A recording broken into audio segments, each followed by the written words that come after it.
bait talaga ni Sir Velayo, no? Katatapos lang ng album natin, ang dami pa nating gig.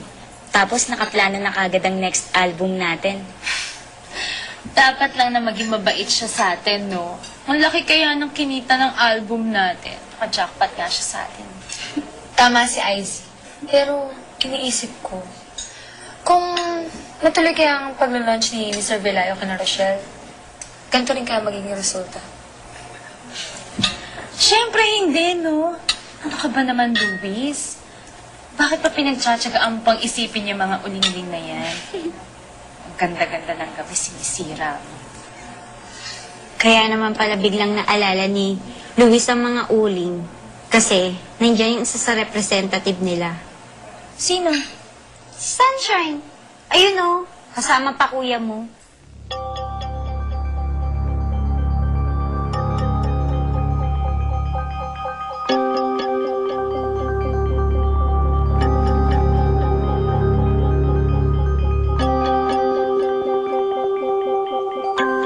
Pinapauwi ka na pala eh. Ba't di ka pa sumama? Pare, ano ako sasama sa kanya? Masama yung loob ko. Galit na galit ako sa daddy ko. Alam mo kung bakit? Ha? Parang dinaliwala niya ako eh. Mas pinaburan niya pa yung ibang tao kaysa sa sarili niyang anak. Ngayon, sila Icy. Eh, hindi mo naman yata in-explain ng maayos na may atraso sa'yo si Izzy. Kaya hindi niya naiintindihan. Talagang mahal niya ako. Hindi na kailangan ng explanation pa. Dapat, sinabi kong ayaw ko sa kanila. Nakinig agad siya sa akin. Wala eh. Alam mo, hindi na ako makikinig ulit sa kanya. Patutunayan ko na kaya ko kahit wala siya. Tol, alam kong kaya mo kung sa kaya mo ha. Pero nahihirapan ka naman. Lalo na pagdating sa pera. O tignan mo ngayon, saan ka kukuha ng panggastos mo para doon sa album ni Rochelle? Maiko, hindi pera ang problema dito. Ang problema, malas lang talaga yung magkakapatid na yun. Eh, kala ko ba okay na sa'yo magkakapatid eh. Ba't parang nag-iiba na naman yung timpla mo? Hindi sa sinisiraan ko sila. Alam mo, patunayan ko talagang may kakabit silang kamalasan. Ewan ko ba kung bakit. Siguro, malas talaga sila. Isa lang talagang sigurado ko ngayon. Pati ako, naawa sa kamalasan nila. Kaya kahit anong gawin ko, para mapasikir lang sila. Ayun! Nabubulilyaso. Pati nga yung album nila, hindi matapos-tapos dahil sa kamalasan nila. Edgar! Ay, Rochelle, tiga, tuloy ka. Ay, na pala yung malas. Ayaw kong kakusapin yan. Malas yan eh. Ikaw muna yung marap dyan. Rochelle, pasensya ka na. Medyo nakainom lang. Oy, ano nakainom? Hindi akong nakainom. Lasing na ako. Ulo ko talaga. Okay. Narinig ko yung pinagsasabi mo kanina, ah. Kahit na anong malas namin, sinisiguro ko sa'yo, hindi mo na kami poproblemahin dahil matutuloy na yung album natin. Eto. Pambayad sa recording.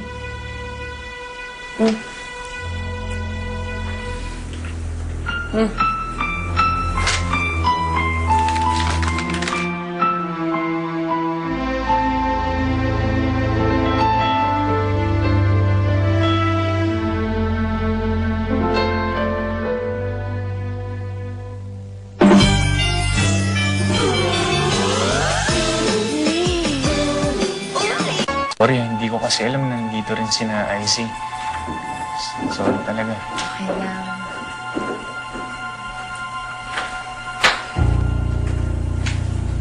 Hoy, Kuya, dito ka bala. Icy, huwag mo na lang kami pakialaman. Ayaw ko ng gulo. Ikaw naman ang gumagawa ng gulo eh. Kung hindi ka nagdididikit dito sa uling na to, sana hindi ako napahiya sa mga kaibigan ko. Siguro may pinakain gayuma yung uling na yan sa kuya mo. Kaya pa na yan dikit sa babaeng yan. Luis, pwede ba? Huwag mo nang sulsulan si Icy, ha? Wow! Ang lakas naman pala talaga ng power ng gayuma, no? Ako pa ang sulsol. Pwede ba? Tama na to, kahihiyan na to, kuya. Magising ka na sa katotohanan. Hindi ka bagay sa uling na to. I'm sure hinokus-pokus ka na yan. Shine, mabuti pa umalis na lang tayo dito. Humanap lang tayo ng ibang restaurant. Tara. Luis, balik ka muna.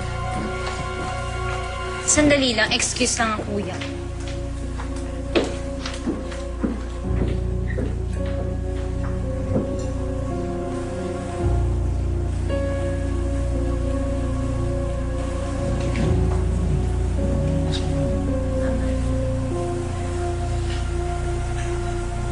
Basta. Ano masama? Hindi ba yun kasama ko yun kasi. Okay. Shine. Isa lang tayo dito. Punta lang tayo sa iba. Ano bang pinag-usapan niyo ni Icy? Wala. Gusto mo umuwi na ako? Okay lang ako. Iwan ka na dito. Hindi pwede. Huwag kasama kita eh. Hindi kita pwedeng iwanan, okay?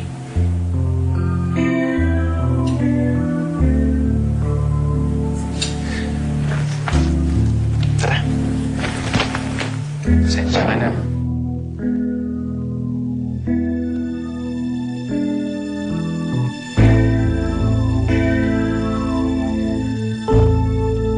$300,000 pesos? From Nesa Samonte? Rochelle, tama ba to? Galing to kay Miss Nesa? Yung tita ni Luis? Ayoko nga sanang tanggapin yan eh. Kasi nga, tita siya ni Luis. Pero, pinilit niya ako eh.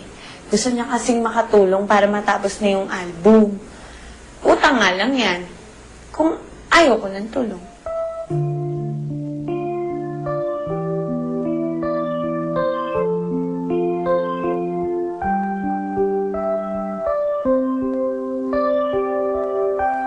Okay lang ako. Iwan ka na dito. Hindi pwede. Huwag kasama kita eh. Hindi kita pwedeng iwanan, okay?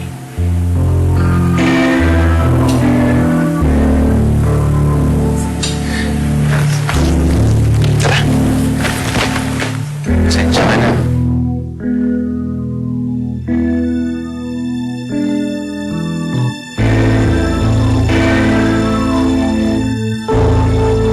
$300,000 pesos? From Nesa Samonte? Rochelle, tama ba to? Galing to kay Miss Nesa?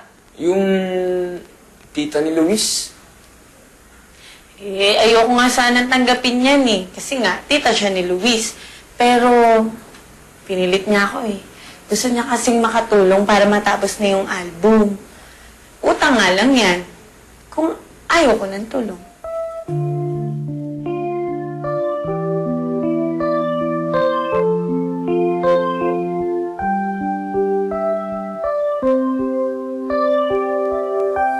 Sobrang busy talaga ni Mr. Velayo, no? Pinagbigyan lang tayo nun eh. Oo nga, ang tagal niyang nawala. Grabe, kinabahan ako dun ah. Kala ko tayo pa pagbabayarin dito. Ano ka ba? Hindi naman niya gagawin sa atin yun, no? Nag-iwan nga sa akin ng pera. Paano kasi na-distract ka na dyan kay Luis? Emote kasi ng emote. Tumigil ka nga dyan. Kung sa'yo kaya mangyari yun? Ay nako, kung ako yun, gulpi sa akin yun. Wala ka pala eh.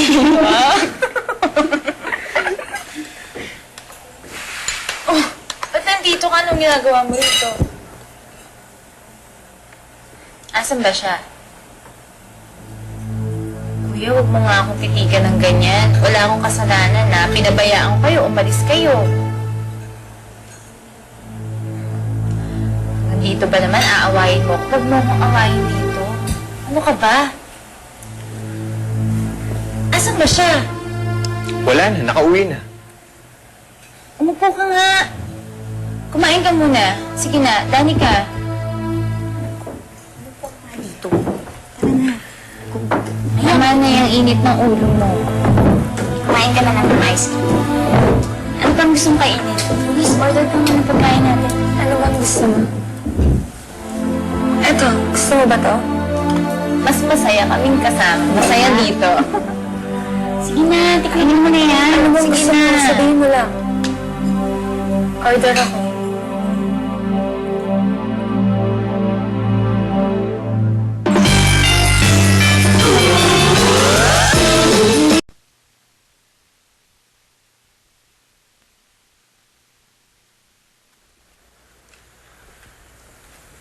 Oh, buti inabot niyo ako. Paalis na sana ako eh. Ano bang atin? Dala na namin ng pera.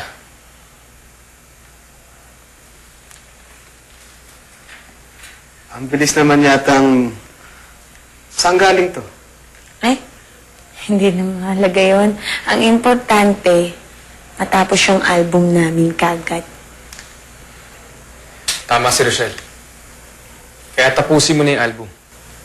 Kung hindi, mapipilitan akong kasuhan ka.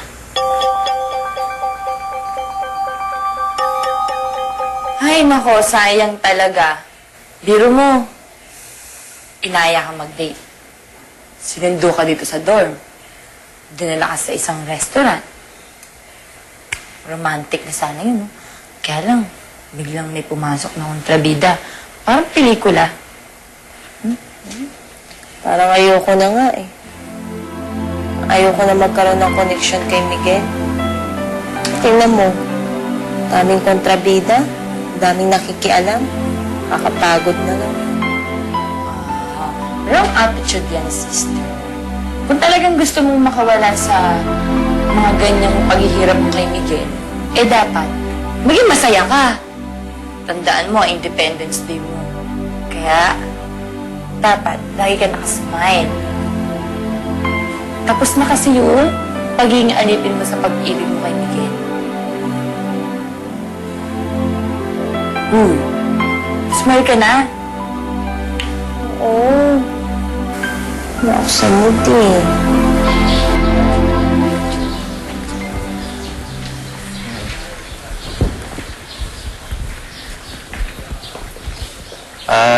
Che, si Sunshine, nakita mo ba? Ay, hindi yata siya papasok eh.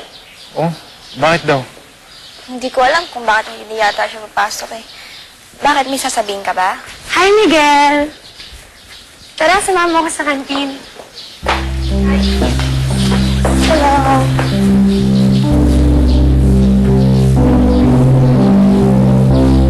Wala sa mood. Wala ka sa mood. Sino yan? Mia? Sunshine. Yan ang kauna-unahang kopya ng album nyo. Finally, ilo-launch na natin yan! Kami to? Ang ganda natin! Alam ba silang ganyan? Ha? Grabe! Sino to? Ako ba yan? Ganda ko naman dito. Nasaan si Rochelle? Ay, nasa gitna ka pa yun. Ang ganda-ganda ako nga. Akala ko siya yung posting ginano. Dapat nandito si Edgar, eh.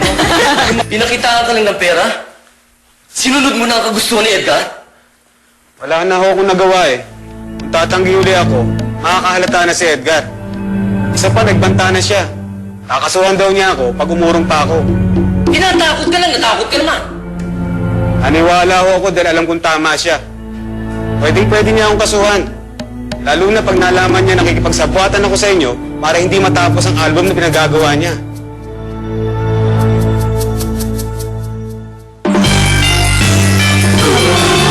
Pero ako dati ang number 1 critic nila. Pero, ang number 1 critic nila, number 1 fan nila ngayon. Alam niyo po kung bakit? pinabilib po nila ako sa talent nila. Kaya kahit bagwal lang po ako, talagang kinampihan ko sila. Kaya itinuloy ko po ang plano ko para sa kanila. At umaasa na hahangaan nyo ang Ulingling Girls. At para sampulan kayo ng kanilang galing, i-welcome po natin sina Rochelle, Mia at Sunshine, the Ulingling Girls!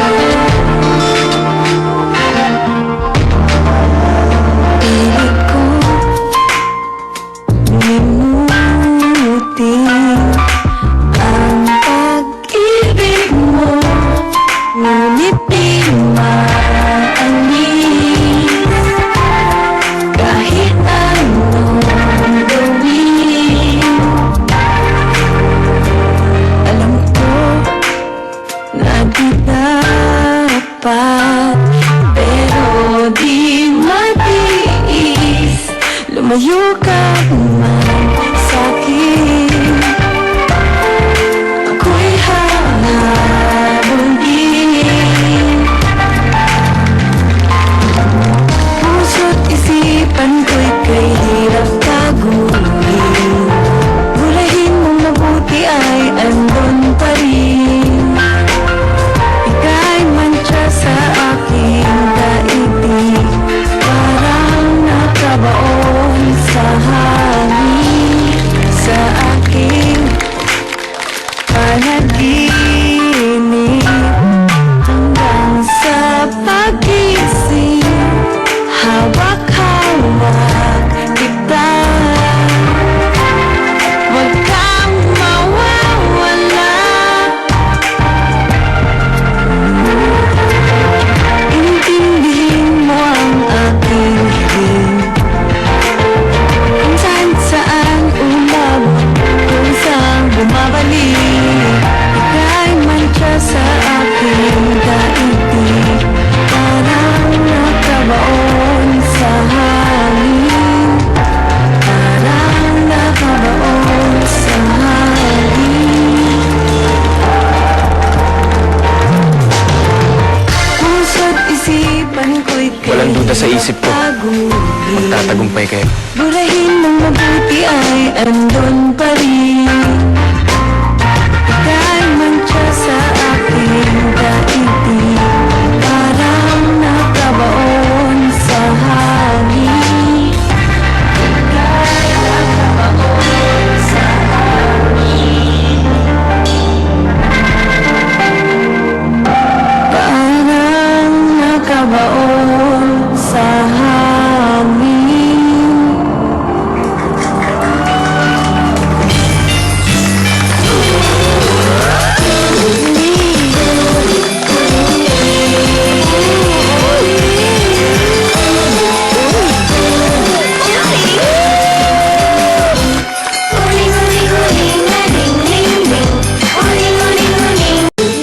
Ho? Launching ngayon ang album ng Ulingling? Oo.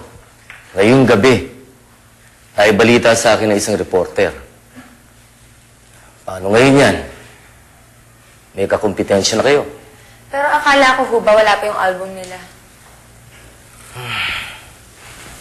Nagawa nila ng paraan eh. Hindi ko nga malaman kung saan kumuha si na Edgar ng pera eh. Nagawa ng paraan. Ang ibig sabihin nito ngayon, mula sa araw na ito, mas matinding labanan ang magaganap. Kaya dapat galingan ninyo para hindi tayo maungusan ng mga ulingling. Hay nako, sir. Hindi talaga kami magpapatalo sa mga babae.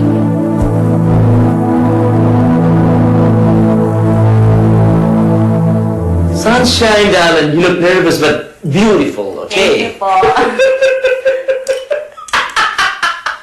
Anyway, kidding aside. Hindi na. Kidding aside, my darling, alam mo, Ano kung bago pa lang kayo sa show business, pero may talent kayo at talaga namang kakaiba mga itsura niyo. What if may mag-offer sa inyong mag-artista sa isa sa inyo? Ibig sabihin ba nun, kakalas ang isa sa grupo? Naku, hindi yung siguro. Okay. Kasi ho, may motto ho kami magkakapatid na kahit na sa anong laban, hindi ho kami mag-iiwanan. Lalaban ho kami. Yun ho ang pangako namin sa isa't isa. Okay, beautiful. Thank you, Sian. Thank you very much. Thank you po. Thank you. Kung wala na po kayong tanong, sana po mag-enjoy kayo sa mga pagkain inihanda namin para sa inyong lahat. Again, thank you very much po sa pagdalo at pagsuporta nyo sa mga Uling Lingers. Sana po tangkilikin natin sila.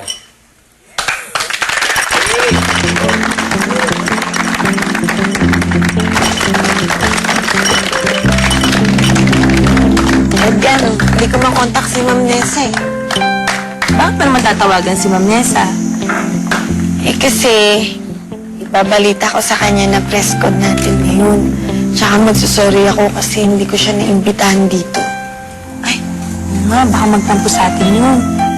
Tsaka, hindi mo pa ba nasasabi sa kanila na si Miss Nessa ang gumastos na recording?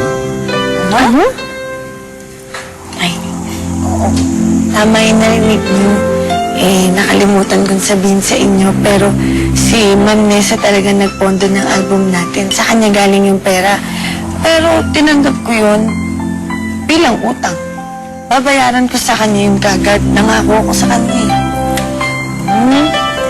Pait naman pala talaga yung Ma'am Nessa, no? Sobrang bait ka mo. At ang pinagtataka ko, bakit ganun lang siya kabait kay Michelle?